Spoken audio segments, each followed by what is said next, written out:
Okay. Hello everyone, I'm joined today by Neil Dobbs from Travel Gallery.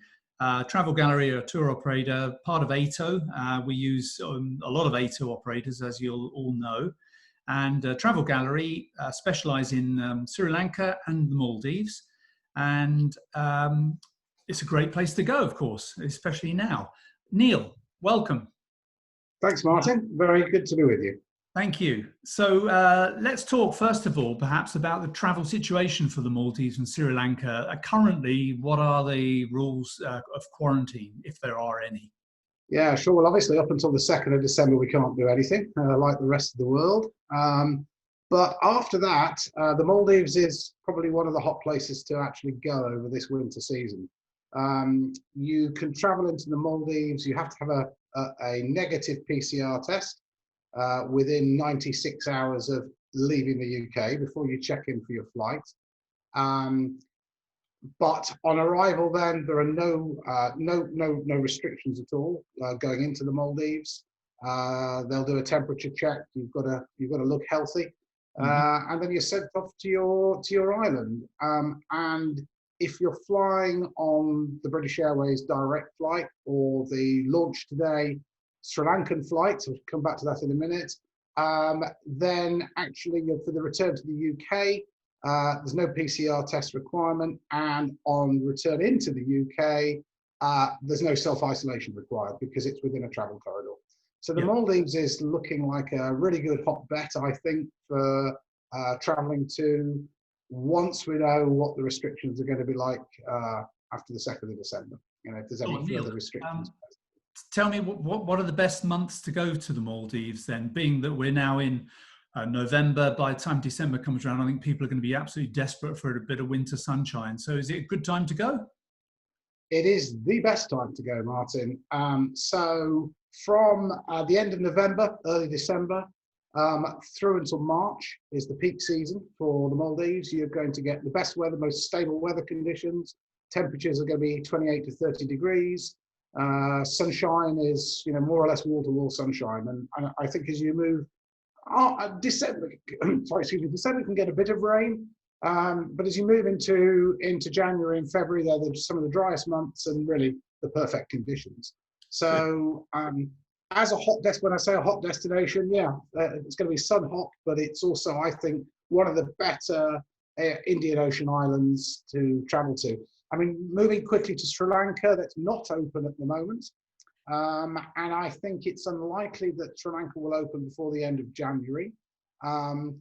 There is then likely to be some form of self-isolation until that's announced. We don't know. It's not on the FCO no-go list, so you can travel to Sri Lanka, but the Sri Lankans aren't letting you in at the moment.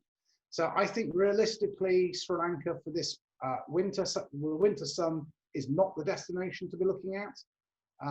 If you look elsewhere in the Indian Ocean, obviously Mauritius has opened, but at the moment you have to quarantine for 14 days going in, so that's realistically not on sale. And the other location is the Seychelles, where you can travel into the Seychelles. You have to then quarantine in your hotel you're going to stay in for 5 days. You're not allowed to leave that hotel, and you can move around normally within the hotel. Then you have a negative PCR test, hopefully at the 4th night. And from the 5th day, you can go about traveling as you want uninterrupted. So that's a bit of a hybrid, but Seychelles is available, but the most easily accessible is the Maldives. Okay, tell me about those new Sri Lankan flights then, the direct ones. Yeah, well, we found out today, which is great news, that Sri Lankan has diverted one of its planes twice a week. So rather than flying non-stop to Colombo, it's flying non-stop to Malé, obviously touching down there and dropping passengers off. It's then flying on to Colombo, and then it's returning the following day. So it means we've got a non-stop flight, London-Malé, and then on the return, Malé-London on Sri Lankan.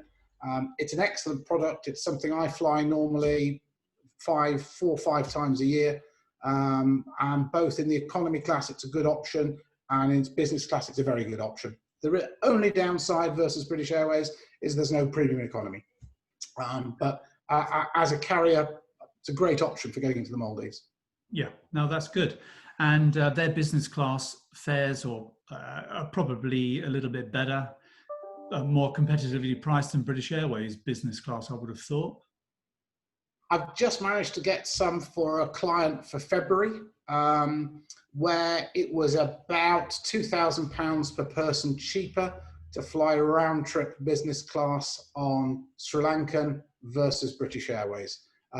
Now, that's a big enough step change anyway up to business class. British Airways business class at the moment is a real premium fare. You're paying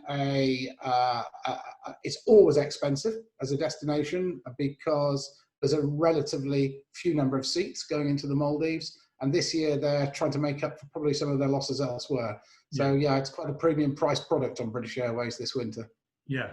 Okay, that's good to know. Good to know. So I know that you spend probably 6 months, or you and your wife anyway, spend about 6 months of the year in Sri Lanka, because you've got to run a very nice hotel in Sri Lanka. And I know that you go to the Maldives a lot. You've probably been to more than 20, 30 of the resorts. So yeah, I think personally more than 20 islands. Yeah. Okay, that's good. So tell me, let's tell the people who are watching some good options in the sort of 4-star plus and 5-star resorts. What Sure. would be your favourites? Maybe your 4 or 5 favourites. Yeah, I think one of the problems with the Maldives is if you read the websites of every 4 and 5-star hotel, they have the best house reef, they have the best rooms, they've got the best experiences. And there is no doubt Maldives hotels offer fantastic experiences, especially if you haven't been before. And it is quite hard to differentiate them. But I do think it's quite a tricky market, the 4-star all-inclusive market. And the first thing is I would say, especially if you haven't been to the Maldives before, it is worth considering all-inclusive. Don't say that about many destinations around the world, but it can be very pricey. And if you enjoy a drink, with by the pool and with dinner, it can really add up if you're not on an all-inclusive basis. So certainly there's a minimum half board and really probably full board or all-inclusive. I think you have to be slightly careful, as I was saying, in the 4-star market, because some of them can be quite mass market, the hotels. And if it's not quite what you're looking for, we need to tailor it exactly right. Probably my entry-level 4-star that I really like is Olivelli, which is the Sun CM Olivelli property. But it is big. It's a big resort. It's got 300-odd rooms split across 2 islands that are interconnected. That'll be a mixture of over water and on beach. But that's a good value for money property, and it's got about a 35% discount at the moment off its normal pricing over the winter season. Two of my favourites in the 4-star plus and the entry-level 5-star are the Oblu properties. So there is the Oblu Helengeli, and Oblu Helengeli is a solid 4-star plus property. It's about 120 rooms, so it's a more manageable size island. I really like the ethos of Oblu. They've got good all-inclusive plans. And that particular property, if over water is kind of important to you, I think they have one of the most accessible priced over water villas in the 4-star market, and it comes with a pool. It's access from the beach. You walk over a jetty, and then the room is built out into the sea, as opposed to being quarter of a mile out to sea on a long walkway, which you often associate with over water. So Oblu Helengeli, great value for money, and a good. Not a fancy all-inclusive package, but it's not cheap brand. It's based on international brands and good value for money. Their sister property, Oblu Sangeli, is an entry-level 5-star, so it's a notch up from Helengeli. The all-inclusive plan, the Platinum Plus plan, is slightly more superior, and all of their beach villas come with a pool. And they've actually got off for this winter season 40% off. So it's incredibly good value for money. Helengeli's got, Helengeli I think has got 30 or 35% off, but also the possibility of a free room upgrade at the time of booking if it's available. Okay. Both properties are speedboats and offering complimentary speedboat transfers as well. So then if we come into the 5-star market, again, you know, 5-star is a very generic term in the Maldives, because you've got everything from things at $750 a night up to things at $5,000 a night, which are traditionally classed as 5-star. So in that entry-level 5-star market, I think Atmosphere Kanafushi, currently great value for money. They've got 30% off. They've got free seaplane transfers. And they've got a complimentary room upgrade. So if you book a beach villa, you get a deluxe beach villa, and the same in the water villa categories. So there are some great hotels out there. You know, it's very easy to say, oh, I loved going to the Four Seasons, and I did. I love the Four Seasons, and I've loved Hula from Fushi when I've gone to stay, and the Anantara, Kiara, some of the, you know, really fantastic 5-star properties. But you also have to have the budget to match those. Yeah, of course. Quite interestingly, I read yesterday about there's a Hard Rock hotel, isn't there, in the Maldives? Is that right? It is. It opened about it opened about 18 months ago. I haven't personally, but our son, who does the business development for our business, my son Ollie, took a group of actually travel agents out there this time last year. Yeah, I wonder what market they go for. You know, Hard Rock. Yeah, it's interesting. It's actually quite close to Mali, so it's only about 15 minutes from the airport. It's in a series of, I think it's 6 or 7 man-made islands, one of which is a marina with a shopping mall on it. The Hard Rock Hotel and a sister hotel whose name I can't remember. And they're in the process of developing 3 or 4 other islands, one with villas on it, one with this. Yeah. And in my opinion, to answer your question about which market it's for, I think if you enjoy going to Dubai and you like that shopping experience whilst you've done a bit of time on the beach in Jumeirah in the afternoon, and then you go shopping in the mall in the evening, you probably would like the Hard Rock. Yeah. It's got that hipness to it, but you can walk out and you can go to restaurants in the marina. So there's a crab restaurant, Ministry of Crab, that's in Colombo and also in China and Singapore. And there are other, you know, dining options. So it's not your traditional Maldivian go to a remote island and feel you're in a remote. It's designed to be a bit more kind of, you know, inclusive. Sure. I mean, quite a few of our clients do the 2-center Dubai and the Maldives. So doing Dubai for a few days and then going to the Hard Rock and the shopping center probably wouldn't appeal to many of those clients, would it? No, I don't think so, no. Yeah. I was going to say to you about the duration on the Maldives. 7 to 10 days, do you think is a good time? I do, which is why it actually combines brilliantly well with Sri Lanka as a destination, because if you want a 2-week holiday, it depends what you're looking for. If you want to flop on a beach, read a book, you know, your partner wants to dive, you want to have massages and you want to do nothing for 2 weeks, then the Maldives is perfect. But you've also got to have the budget to match it. This year, obviously, prices are a lot more accessible than they perhaps have traditionally been. But I agree. I think, you know, 7 days for a lot of people is enough. So 7 to 10 days, and if you're doing the 10 days combining it with the Middle East stopover, works brilliantly. And equally as well, what we find is people do 7 to 10 days in Sri Lanka, and they do 5 to 7 days in the Maldives. And you then get a complete contrast, because in a 7 to 8 day itinerary in Sri Lanka, you can do culture, you can do a tea experience, you can do perhaps a whitewater rafting experience, and you can do a wildlife experience in terms of going on some form of safari. You can then get to the airport, you go to the Maldives, and you chill on a beach for a week, and you've seen 2 completely different styles within one holiday. Yeah. So yeah, it's a very good combination. Yeah, but I think when the world gets back to some sort of normality, then Sri Lanka and the Maldives is a great option, because, as you say, there's so much to do on Sri Lanka. What's over the last, it's probably hard to say actually, but over the last few weeks, have you been selling 7-night holidays from the Maldives, or a little bit longer? What are people doing? Well, we have actually, yes. We've sold some 7 nights.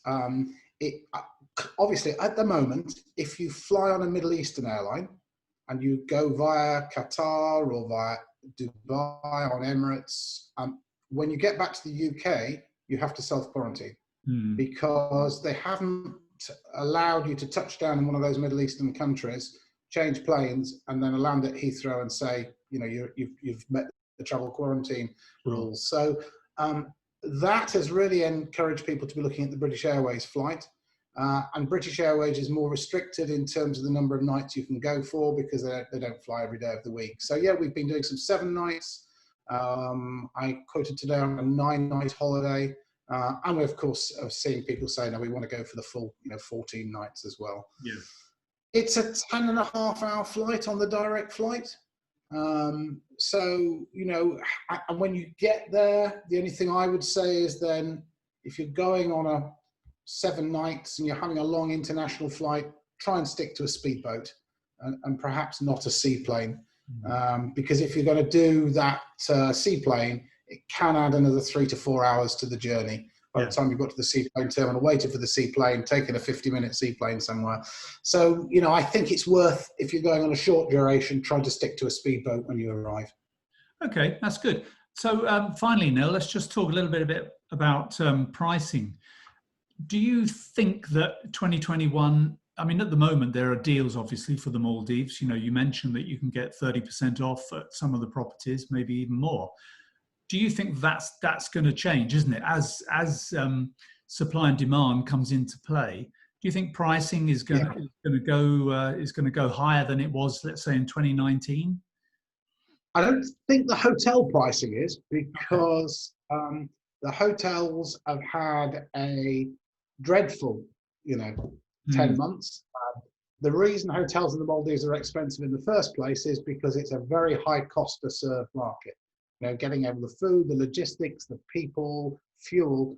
Keeping empty hotels just ticking over costs a lot of money in the Maldives. So the hotels are really very keen to get people in, and they're starting with empty order books. The flights, on the other hand, British Airways, they did 2 things as the Maldives went back on sale. They withdrew their lower priced flights, the lower classes. So we found ourselves with much more expensive flights. And they brought the ticketing deadlines, which they were saying you could ticket them almost at the last minute. They're saying, no, we want them 6 weeks or 7 weeks in advance now. So I think for this winter season, I don't think you're going to see hotel pricing changing very much. I think what will dictate whether we can get good value for money or not is the price we have to pay for a flight. Okay. If the Middle Eastern flights come back into play because there's a travel corridor introduced, you will see the pricing come down, if anything. Okay. Because at the moment, that's kind of the difficulty we've got. Yeah, of course. Well, I've been trying to persuade our clients to book as soon as possible, really, because I think that for June, July, August of next year, I think availability around the world is going to probably be a little bit difficult because there's going to be so much pent-up demand, isn't there? And also people who were booked to go this year are now booked to go in 2021. Next year. I mean, interestingly enough, I think if you look at next summer, I mean, June isn't a great month in the Maldives and it's low season. July and August is okay. And I think there will be good value for money. There always is relatively good value for money in those months in the Maldives. So I think, that's good. The other thing is that lots of the hotels are saying, book now. If you can't travel, we'll honor that price for the next 12 or 18 months. So that's, something that's worth taking into consideration. And I think you're right. I think for next summer, providing we have the confidence to travel, the pent-up demand is definitely there. We've got quite a few bookings rolled forward for Sri Lanka for next year. But, there will still be good value for money. Sri Lanka is hotels are lagging where the Maldives are. And if you actually look at the pricing that we've got on the top-end luxury hotels in Sri Lanka at the moment, for next summer, it is simply outstanding. So we've got our standard contract offers, for example, for the Uga chain of hotels, who have beautiful properties on the East Coast, which is the place to be going in the summer months. And we've got 50% off the contract prices and 60% at one of the hotels. So, actually, I think there will be great value for money. But if you don't book, you're going to find the airlift is full. So I think ourselves, and we're not the only company offering this type of flexibility, we're saying book with confidence. If it gets to the point 2 months before. We have to get to the point where we have to issue the tickets. And you are very, we're still in the situation we're in now. We'll postpone your holiday or we'll cancel it. We don't want you to feel that you're tied into something because you were good enough to commit 10 months before. Sure. So yeah, I'd encourage anyone now to get on, get something in place, but just make sure you've got the flexibility, but you're through your travel agent, that the tour operator is taking a responsible view. If we still, God forbid it, find ourselves in the position where we haven't got a vaccine and we still can't travel, which I sincerely hope won't be the case. So do I, Neil. Well, that's terrific. Thank you very much. You've been really, very informative over the last half an hour or so. I just want to say to everybody that Travel Gallery, you've got a good website, haven't you, Neil, that has a lot of holiday options and holiday ideas on it.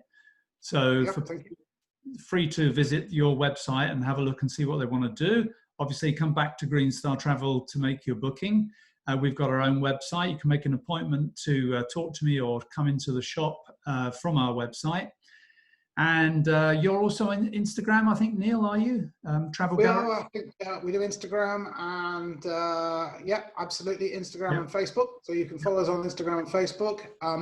And also, Martyn, for all your clients, we'll do an individual itinerary on our itinerary planning system called Wetu, which is a nice digital itinerary which helps to bring it alive as well. So, it's our pleasure. You can see some of those standard ones. If you're in the website and you look at an itinerary and you click on more information, you'll see that digital itinerary, and we can do a personalized one for your clients once they give us an idea what they'd like to do. So yeah, thanks for the opportunity. Appreciate it. Thank you very much.